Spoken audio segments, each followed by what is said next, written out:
ये पोलराइज करने का प्रयास है। बाकी ये रेवंत रेड्डी और जो लोग हैं, इन लोगों ने जो बिहार के लोगों के लिए कहा है, भगवान ने टाइम दिया तो इन लोगों से हिसाब वहां पर किया जाएगा। आप तो उनके एडवाइजर रह चुके हैं। नहीं, रेवंत रेड्डी को क्या, स्टालिन का रहे हैं तो, लेकिन जो आदमी बिहार के लोगों को गाली देगा उसको एडवाइज नहीं करेंगे, अब उसके बाद उनका हिसाब अगली बार करेंगे।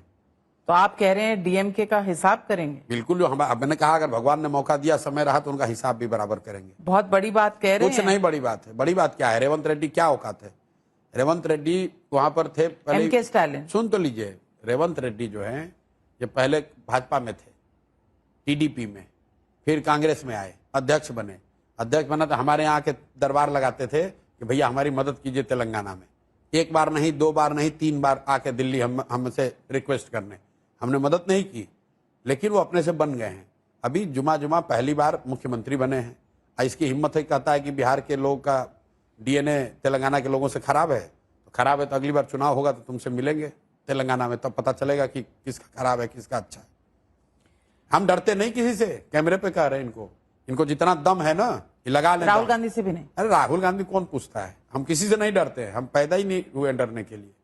ये जो लोग बिहार के लोगों को गाली दे रहे हैं, ये समझ लें, अगर है हिम्मत तो बोल के दिखा दें। इस बार रेवंत रेड्डी पूरी ताकत लगाकर उनको हरवाएंगे, वहां पर जीत नहीं पाएंगे उनको। उनके राहुल गांधी ना बचा पाएंगे, कोई नहीं बचा पाएगा उनको आंध्रा में, तेलंगाना में। बिहार के लोगों को गाली दोगे और वहां पर राजनीति करोगे। हम गाली दे रहे हैं किसी को? बिहार के लोगों ने तुम्हारा खेत काटा है, काय गाली दे रहे हो बिहार के लोगों को? और गाली दोगे तुम यहाँ के घूमोगे, यहाँ घूमोगे तो हम यहीं रुकने वाले नहीं, तुम्हारे तेलंगाना में आकर तुमको हराएंगे, हराने में पूरी ताकत लगाएंगे। और लोगों को पता है कि हम कर सकते हैं, बाप करेंगे। अब देखिए बिहारी फ्लेवर आ रहा है आपका। कोई फ्लेवर नहीं है, काहे गाली दे रहे हो भाई?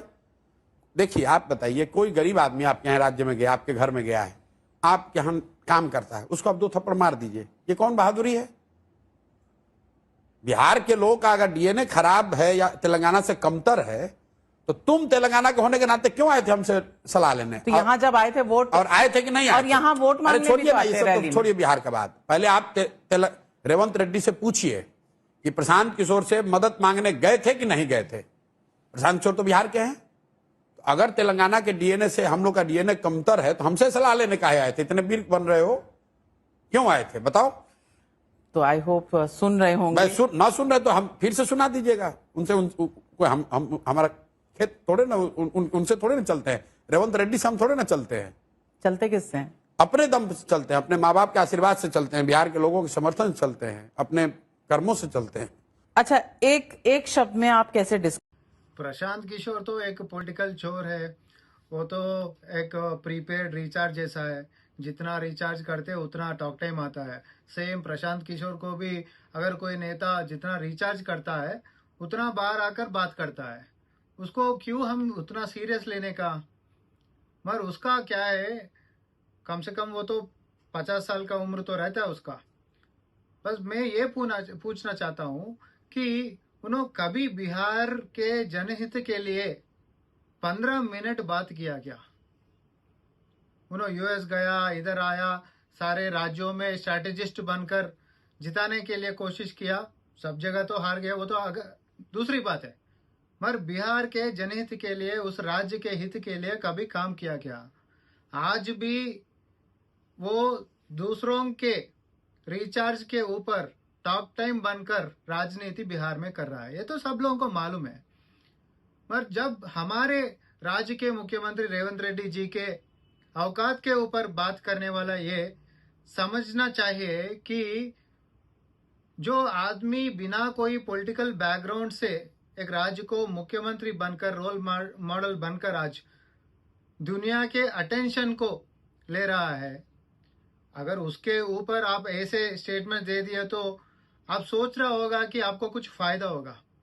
मगर बस ये कहना चाहते हैं हम कि रेवंत रेड्डी जी का औकात, रेवंत रेड्डी जी का हिम्मत हमारे राज्य के जनता है। जनता उसको दिल में रखकर आगे बढ़ रहा है। वो बात आपके बिहार के लोगों जो इधर तेलंगाना में रह रहे उससे पूछ लीजिए, कोई अंतर नहीं है।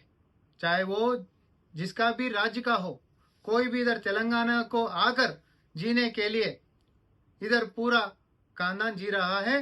सब लोगों को एक ही तरह हम देखते हैं कोई अंतर नहीं रहता, मगर आप जैसे लालची आदमी लोगों को बांटने के लिए काम कर रहा है।